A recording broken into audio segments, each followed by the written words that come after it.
जाम शुरू इत्ताद अगवान मलक चंगेज़ खान, सरदार काबू खान ब्राह्मणी, शेख अब्दुल्ला कोस्तानी ऐं सिंध पालारी इत्तेहाद जे जनरल सेक्रेटरी डॉक्टर अलीदोस्त पालारी दरवा डैम सबबि मुतासिर मुख़्तलिफ़ ॻोठनि जो दौरो करे सवे ऐं मुतासिर कुटुंबनि में राशन, कंबल ऐं कूलर विरहाया आहिनि।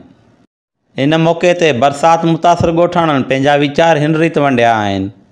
तक़रीबन ज़मीनूं, खाता ऐं फसल, घर टोटल ॿुॾी विया आहिनि। सरकारी इमदाद का बि कान्हे मिली। हिकिड़ो टेंट मिलियो आहे, 10 किलो अटो मिलियो आहे, का बि कान्हे मिलियो। फसलनि, बोणे जा फसलनि, बसरनि, पका घर, 12 महीना पाणी कोन लहंदो। वॾो नुक़सानु, किरोड़ ऐं अरबे जो नुक़सानु थियो। अपील है हुकूमत का वार करे ग़रीबनि जो खाते जो मुआवज़ो मिले या को उन्हनि सां ॿी मदद थिए। आयो मलिक चंगेज़ खान, वॾेरो काबू खान ऐं ॿिया पालारी इत्तेहाद वारा हो कुझु जेको टेंट वेंट ॾिनऊं ऐं इमदाद कुझु ॾिनऊं। से असांजो काफ़ी नुक़सानु थियो। असांजी जॻहियूं तबाह थी वियूं, घर तबाह थी विया न। जिते 5-8 फुट पाणी, 10 फुट पाणी बीठो आहे, जंहिंमें असां साईं अञा ताईं कंहिं बि हुकूमत को बि ताउन कोन कयो आहे। पर महिरबानी असांजे उनजो अज़ालो कयो वञे, उनजो कुझु ॾिनो वञे, ग़रीब जेके गुज़र करे सघनि।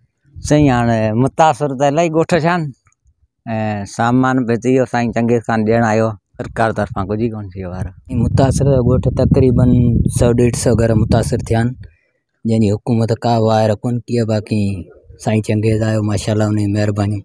हीउ ॿियो चक्कर आयो आहे, असां वटि वॾा थोरा किरोड़ करम हुनजा, इन मदद की असांजी। इन कोस्तान जे इलाइक़े में तमामु घणियूं ज़बरदस्त बरसाति वसियूं आहिनि, जेको तमामु बरसाति जे करे इन डैम जी वजह सां कई ॻोठ मुतासिर थिया आहिनि।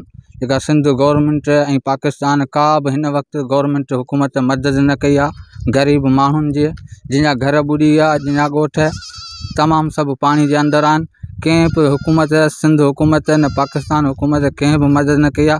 हिन वक़्तु ॻोठाणी ऐं राजूनी ऐं वॾेरनि माण्हुनि मलिक चंगेज़ खान ऐं असांजो सरदार ब्राह्मणी साहबु ऐं असांजो जेको आहे शेख अब्दुल्ला कोस्तानी, उहे अची ऐं पालारी दोस्त जेके जामशोर इत्तेहाद में शमूलियत में जेके बि आहिनि, उहे सभु अची असां मदद कयूं आहे। जेके राशन ॾिनो आहे, कंबल वग़ैरह, उन्हनि पंहिंजे तरफ़ां मदद कई आहे। बाक़ी सिंध हुकूमत ऐं पाकिस्तान का बि मदद न कई आहे। कई माण्हू परेशान आहिनि। अस्सलाम वालेकुम। ॿुधो इहो माना पालारी जी महिरबानी। इहो जेको ॿियो जेको असांजे अलाह ताला हे ॾिसी आया ॻोठ जेके से ॿुॾा पिया आहिनि, माना असीं गर्मीअ में वेठा आहियूं ऐं कंहिं माना असां न पुछो कोन्हे। अॼु जेके पालारी अॻे बि असां सामान ॾेई आहे, अॼु बि सामान असां लाइ खणी आया आहिनि ऐं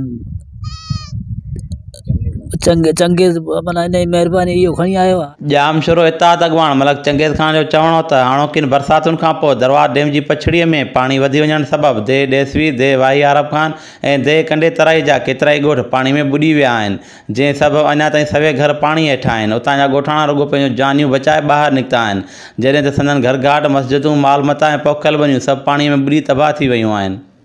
इन सभु तबाहीअ जो मुआइनो करण लाइ सिंध जो वॾो वज़ीर सैयद मुराद अली शाह हिते आयो हो, जंहिंसां माण्हुनि खे वॾी उमेद जागी हुई त संदन वाइर थींदी ऐं नुक़सान जो मुआवज़ो मिलंदो। पर उहे सभु उमेदूं बि घरनि जीअं पाणी में लुड़ी वयूं ऐं वॾो वज़ीर मुतासिरनि सां मिलण ऐं संदन वाइर करण बदिरां वापसि रवानो थी वियो। मलक चंगेज़ खान वधीक चयो त हितां जे चूंडियल नुमाइंदनि बि अञा ताईं हिननि मुतासिरनि लाइ अमली तरह कुझु न आहे कयो, जॾहिं त जामशोर इत्तेहाद इक़्तिदार में न हुजण बावजूदु पंहिंजे हणावणा 2 भेरा मुतासिर में राशन विरहायो आहे। अञा बि असांजी कोशिशि हूंदी त जेतिरो मुमकिन थी सघे मुतासिरनि जी मदद कंदा रहंदासीं। तक़रीबन 3 देहियूं असांजूं ॿुॾी वियूं आहिनि, हिकिड़ी डेसवी, कंडे तराई ऐं वाही आरब खान। तक़रीबन कोई 400-500 जे लॻभॻि घर जेके आहिनि से ख़तमु थी चुका आहिनि। बिल्कुलु मस्जिदूं माण्हुनि जूं ॿुॾी वियूं आहिनि, घर ॿुॾी विया आहिनि, फसल माण्हुनि जा ॿुॾी विया आहिनि। हिते सरकार जे तरफ़ां को बि अहिड़ो ऐलान कोन कयो वियो आहे। CM सिंध आयो हिते हिन इलाइक़े जो विज़िट कयईं, पर उन जे बावजूदि बि हिते को ऐलान कोन थियो। ख़ाली शो प्रोग्राम थियो, फ़ोटोग्राफी थी, तंबू लॻा, पर जेके माण्हू मुतासिर आहिनि उन्हनि लाइ का बि हिते इमदाद कोन ॾिनी वई। ऐं चवां थो जेके हिते विरहाया विया आहिनि पंहिंजो टेंट, उहे बि जेके आहिनि से बहरिया जे आहिनि। पर सिंध हुकूमत छा थी करे?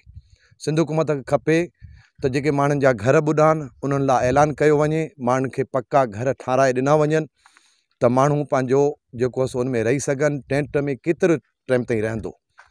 बाक़ी हिते जेके चूंडियल नुमाइंदा आहिनि 40 सालनि खां वठी इक़्तिदार में उहे आहिनि। आउं सम्झां थो त उन्हनि खे अलाह साईं एतिरो ॾिनो आहे जे उहे चाहिनि त कोस्तान जा इहे जेके माण्हू मुतासिर आहिनि उन्हनि खे घर बि ठाहे ॾीन उन्हनि खे मुआवज़ा बि वठी ॾीन, पर सरकार जो जेको कटो ॾिनल उहो पंहिंजे गाॾीअ में विझी उहे माना निकिता आहिनि विरहाइण।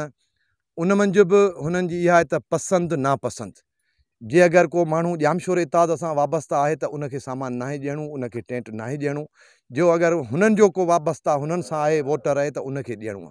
त असीं चऊं था हे ॿोॾ मुतासिर माण्हू आहिनि, हिननि में इहो फ़र्क़ु न कयो वञे। हिते माण्हुनि खे पंहिंजो जेको माण्हुनि जो नुक़सानु थियो उन बुनियाद ते माण्हुनि खे पंहिंजा हक़ ॾिना वञनि। असीं ॼामशोरो इतिहाद जा जेके बि दोस्त आहियूं, असांजी कोशिशि आहे त जेको बि वस वारो असांजे हथ में आहे, असां अॼु बि हिते तक़रीबन कोई 100 माण्हुनि जो राशन खणी आयासीं। हींअर माण्हुनि खे हिते असां ॾिनो आहे। असां अॻियां बि कोशिशि कंदासीं त माण्हुनि जी मदद कई वञे। इन मौक़े ते सरदार काबू खान बिरामाणी, डॉक्टर अलीदोस्त पालारी ऐं शेख अब्दुल्ला कोसानी जो चवणो हो त हिन राशन मां तमामु घणो नुक़सानु थियल ॻोठाणनि जी तकलीफ़ जो अज़ालो त नथो करे सघिजे, पर कुझु ख़िदमत ज़रूरु लिखबी। सरकार ऐं सरहदी वारनि खे घुरिजे त हिननि माण्हुनि जे मुस्तक़िल रिहाइश लाइ पका घर जोड़े संदनि नुक़सान जो अज़ालो कयो वञे। अॼु असां हिते पहुता आहियूं कुझु राशन वग़ैरह खणी, लेकिन असां इहा अपील ज़रूरु कंदासीं। जीअं CM साहिब बि हिते आयो त मुंहिंजे ख़्याल में को ख़ासि अहिड़ो ऐलान न थियो। असांजा चूंडियल नुमाइंदे बि अचनि था त को राशन जो कटो ॾेई वञनि था हलिया। ऐं इहा अपील ज़रूरु सभिनी खे कंदुसि, CM साहिब खे, चूंडियल नुमाइंदनि खे, असांजा ॼामशोर इताद जा जेके आहिनि उन्हनि खे बि, त माण्हुनि जे मुस्तक़बिल जो हल सोचो। राशन ॾियणु बंदि करियो, माण्हुनि खे घर ठाराए ॾिना वञनि, मुख़्तलिफ़ कॉलोनियूं ठाराए ॾियो त जीअं माण्हुनि जे मुस्तक़बिल जो हल थिए। जीअं त अॼु हिते ॼामशोरो इताद ऐं सिंध पालारी इताद जा अॻुवान पहुता आहिनि ॻोठाणनि खे। लॻभॻि 100 जे क़रीब माण्हुनि खे राशन ऐं कंबल वग़ैरह ॾिना विया आहिनि। ऐं अपील कंदसि हितां जे MPs खे, MNAs खे त माण्हुनि जो मुस्तक़िल हल सोचिन, मुस्तक़िल आबादकारी जे हवाले सां सोचिन। छो जो दरावर डैम जो पाणी एतिरो फैलिजी चुको आहे, जंहिंमें समय ॻोठ मुतासिर थिया आहिनि। माण्हुनि जा फसल, ट्यूबवेल सभु तबाह थी विया आहिनि। त हिननि जो को रहाइश जो मुस्तक़िल बंदोबस्तु कयो वञे। हिकिड़ो कटो ॾियण सां को मसइलो हल नथो थिए। माण्हुनि खे पिनण ते मजबूर न कनि, माण्हुनि जी मुस्तक़िल बहाली जे लाइ को जामिया प्रोग्राम ॾिनो वञे। जीअं त CM सिंध हिते आयो त उनखे हिते जे MPs जे माण्हुनि जो घेरो हुयो। कंहिं बि मुस्तहिक माण्हू, कंहिं बि मुतासिर माण्हू खे CM सां मिलणु न ॾिनो वियो। कंहिं बि मुतासिर माण्हू जी का बि मदद न कई वई। सिर्फ़ु 15 मिंटनि जे लाइ पिंडाल में CM साहिबु आयो ऐं हलियो वियो। त आउं गुज़ारिश कंदसि त हिते माण्हुनि जी मुस्तक़िल आबादी जे लाइ, हुननि जो जेको नुक़सानु थियो आहे उन नुक़सान जे अज़ाले जे लाइ का जामिया हिकमत अमली जोड़ी वञे ऐं उन्हनि खे पंहिंजो बहितरीनु जेके रहाइश जूं, खाधे खुराक जूं सहूलियतूं आहिनि उहे मुहैया कई वञनि। हिन वक़्तु असां दरवात डैम जे कप ते जेको वधियल पाणी आहे उन में जेके ॻोठाणा मुतासिर थिया आहिनि उन्हनि सां गॾु बीठा आहियूं।